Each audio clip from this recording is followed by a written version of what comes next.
21년 8월 6일 금요일 온라인 새벽 예배를 참여하시는 성도님들을 진심으로 환영합니다. 함께 찬송가 234장 찬송하도록 하겠습니다. 찬송가 234장입니다.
오늘 읽을 말씀은 마가복음 4장 26절부터 29절까지 말씀입니다.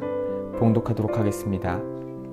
또 이르시되 하나님의 나라는 사람이 씨를 땅에 뿌림과 같으니 그가 밤낮 자고 깨고 하는 중에 씨가 나서 자라되 어떻게 그리 되는지를 알지 못하느니라. 땅이 스스로 열매를 맺되 처음에는 싹이요 다음에는 이삭이요 그 다음에는 이삭이 충실한 곡식이라. 열매가 익으면 곧 낫을 대나니 이는 추수 때가 이르렀습니다. 아멘. 할렐루야. 금요일 새벽이 밝았습니다. 금요일 새벽 기도에 참여하시는 사랑하시는 글로리아 학교 성도님들에게 하나님의 크신 축복이 임하시기를 축원합니다. 오늘 본문의 말씀은 마가복음 4장 26절부터 29절까지의 말씀입니다. 마가복음 4장 26절부터 29절까지의 말씀. 이 말씀 안에는 하나님의 나라라고 하는 단어가 있습니다. 하나님의 나라. 하나님의 나라는 이미 시작되었고 아직 완성되지는 않았습니다. 근데 하나님의 나라는 성육신하신 예수 그리스도의 가장 중요한 선포 내용 중에 하나였습니다. 예수 그리스도께서는 하나님의 성령을 힘입어서 귀신을 쫓아내셨습니다. 그러면서 하나님의 나라가 이미 우리 가운데 임하였음을 확증하셨습니다. 회개하고 복음을 믿으라고 하는 예수 그리스도의 말씀이 전파되는 곳에는 하나님의 나라가 가까이 있습니다. 하나님의 나라는 예수 그리스도의 재림과 함께 시작되는 천년 왕국 이후에 완전히 완성됩니다. 그러니까 지금 이 시대는 이미 시작한 하나님의 나라와 아직 완성되지 못한 하나님의 나라 사이에 우리는 지금 있습니다. 예수 그리스도께서 오셔서 모든 원수를 완전히 제거하기 전까지는 빛과 어둠이 공존합니다. 바울은 예수의 생명이 현재 우리 죽을 육체 속에 나타내신 바 되었으나 이 새 생명이 나타난 것은 잠정적이요 미완성 상태이기 때문에 성도들에게 그것이 나타내진 바 된 동시에 감춰져 있다고 골로새서 3장 3절, 고린도후서 4장 10절부터 11절에 이야기하고 있습니다. 하나님의 나라는 오고 있습니다. 하나님의 인류 구원 계획은 인류 역사 전체에 관련된 것입니다. 하나님은 예수 그리스도를 통해서 인류 역사에 구체적으로 개입을 하셨고 아직 완전히 도래하지 않은 하나님의 나라가 인류 역사 가운데 지금 오고 있는 것입니다. 성도는 이 믿음과 소망 가운데 하나님의 나라에 합당한 삶을 살아가는 것입니다. 그러나 여러분, 하나님의 나라는 궁극적으로 반드시 도래합니다. 제가 어린 시절에 저녁 늦게 교회를 가보면 많은 어르신 권사님들이 함께 모여서 같이 기도하면서 꼭 부르시던 찬양이 있는데 하나님의 나라를 대망하는 그런 내용입니다. 낮이나 밤이나 눈물을 흘리며 내 주님 오시기만 고대합니다. 이른바 제목이 주님 고대가인 걸로 제가 기억을 합니다. 그런데 그 찬양을 들으면서 뒤편에서 들었던 제 마음속에도 하나님의 나라에 대한 소망이 가득 참을 경험한 어린 시절이 있습니다. 하나님의 나라는 궁극적으로 도래합니다.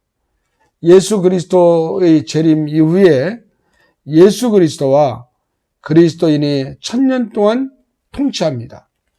요한계시록 20장 4절의 말씀인데 이제 주님이 재림하시면 재림하신 이후에 주님과 그리스도인이 1000년 동안 함께 통치합니다. 그러나 사단의 미혹을 받은 사람들은 예수 그리스도와 그리스도인들을 대적할 것입니다.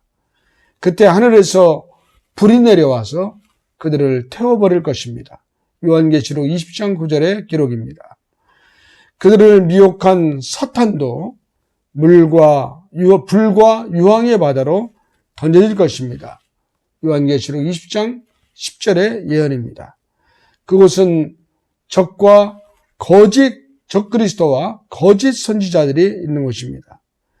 거기에서 그들은 영원히 밤낮으로 고통을 당할 것입니다. 하나님 앞에는 두 종류의 책이 펼쳐집니다. 이 책에는 모든 사람의 행위가 기록되어 있고 모든 사람은 책에 기록된 자기들의 행위대로 심판을 받을 것입니다. 이 모든 내용이 역시 요한계시록 20장에 기록되어 있습니다. 생명책에는 예수를 그리스도로 믿은 사람의 이름이 기록되어 있고 그 이름이 생명책에 기록되지 않은 사람은 다 불바다에 던져질 것입니다. 사탄과 불신자들, 그 사람들은 사망까지도 불못에 던져짐으로써 예수 그리스도의 심판과 승리가 완성될 것입니다. 하나님의 나라는 예수 그리스도를 통한 삼위일체 하나님의 부속적인 통치입니다. 하나님의 나라는 하나님께서 예수 그리스도를 통해 모든 원수를 멸망시키고 예수 그리스도께 속한 자들을 다 구원하시고 다스리고 축복하는 것입니다. 이러한 하나님의 나라는 새하늘과 새 땅으로 완성됩니다. 사단과의 최후 전쟁이 끝나고 사단과 불신자들이 불바다에 던져지면 새로운 시대가 시작되는 것입니다. 새 시대에 하늘과 땅을 비롯한 만물이 새롭게 될 것입니다. 우리 크리스천들은 부활의 몸으로서 세상을 영원히 살며 하나님의 사랑과 복을 누릴 것입니다. 요한계시록 21장의 기록입니다. 하나님의 나라에서는 하나님께서 구원받은 우리 백성들을 생명수 강가로 인도하시고 모든 아픔을 치료하십니다. 사망이 없으며 애통이 없으며 곡하는 것과 아픈 것이 다시 있지 않습니다. 저주와 죽음의 흔적들, 이 모든 것들이 다 지나갑니다. 하나님의 나라는 하나님의 의로 통치가 되며 처음 하늘과 처음 땅이 없어지고 바다도 사라진 완전한 새하늘과 새 땅이 됩니다. 이 새하늘과 새 땅은 주님의 얼굴을 보며 사는 것입니다. 주님과 함께 영원히 왕노릇하며 하나님을 찬양하며 예배하는 것입니다. 수정과 같이 맑은 생명수의 강이 길 가운데로 흐를 것이고 강 앞에 심겨진 열매 맺는 나무마다 소산이 넘쳐날 것입니다. 사나운 들짐승들이 온순해질 것입니다. 구원받은 성도들은 하늘의 해와 별과 같이 찬란히 빛나는 영광 가운데 영원히 살 것입니다. 사랑하는 글로리아 교회 성도 여러분, 이 하나님의 나라를 기대하며 사는 것이 우리의 신앙이고 믿음입니다. 하나님의 나라를 확신하시면서 지금 이 삶이 약간 어렵고 힘들 수 있지만 찬란한 생명수 강가에서 영원히 하나님과 더불어 살 그날을 기대하면서 오늘도 은혜 안에 믿음 안에 승리하는 우리 글로리아 교회 성도들이 되시기를 주님의 이름으로 축원합니다. 기도하겠습니다. 하나님 아버지 감사합니다. 정말 감사합니다. 죽을 수밖에 없는 우리인데 예수님의 십자가로 구원해 주시고 영원한 하나님의 나라를 꿈꾸며 소망하게 하시니 감사합니다. 우리 믿는 성도들에게는 특별히 우리 글로리아 교회 성도들에게는 반드시 하나님의 나라가 도래할 것이기 때문에 그 소망을 가지고 지금 이 땅의 삶 어렵고 힘들어도 은혜 안에 굳건하게 믿음 안에 승리할 수 있도록 은총을 허락하여 주옵소서. 오늘도 하나님의 나라를 소망하는 사랑하는 글로리아 공동체 모든 성도들이 행하는 일마다 복을 주시고 주님이 동행하셔서 구원받은 자로서의 삶을 승리롭게 살아갈 수 있도록 역사하여 주옵소서. 우리 구주 예수 그리스도의 이름으로 축복하며 기도합니다. 아멘. 개인 기도 시간입니다. 주님 앞으로 나아가고 오늘 하루도 승리하는 성도님들 되시길 바랍니다.